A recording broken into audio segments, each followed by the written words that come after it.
राजस्थान के जैसलमेर जिले का कुलधरा गांव है। कहा जाता है कि यह गांव पिछले 200 सालों से रूहानी ताकतों के कब्जे में है।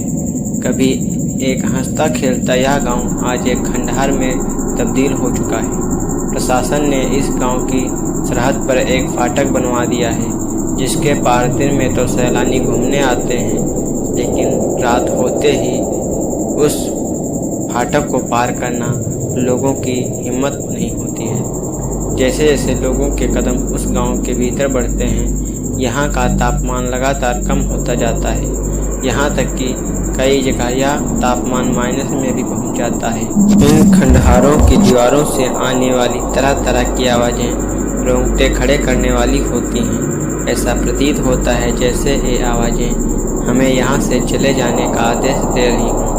लोग कहते हैं कि इस गांव में भूतों का बसेरा है। पिछले 200 सालों से यह गांव किसी श्राप में फंसा है।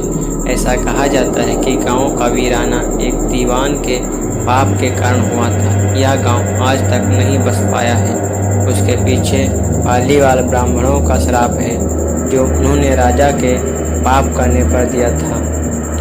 क्या है इस गांव की कहानी? आज यह गांव एक वीरान खंडहरों में तब्दील हो चुका है।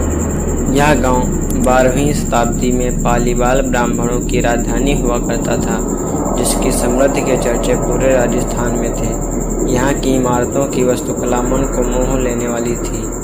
आज भी यहाँ के खंडहरों की नक्काशी देखकर उन पालीवाल ब्राह्मणों की समृद्धि का अंदाजा लगाया जा सकता है। कहा जाता है कि पालीवाल ब्राह्मणों की एक समृद्धि जैसलमेर के दीवान सलीम सिंह को फूटी आंख न भाई और उसने कुलधरा सहित आसपास के 84 गांवों पर भारी कर लगा दिया।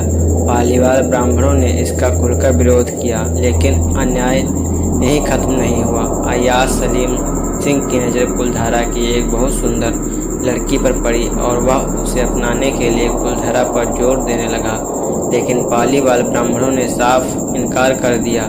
गुस्साए सलीम के अत्याचार बढ़ते गए। एक दिन पालीवाल ब्राह्मणों ने तय किया कि वे इस गांव को छोड़ कहीं और चले जाएंगे, पर एक रात वे गांव छोड़कर चले गए और जाते जाते श्राप दे गए कि यह गांव कभी नहीं बसेगा। उसी श्राप के कारण आज कुलधरा का यह हाल है। आपको यह कहानी कैसी लगी?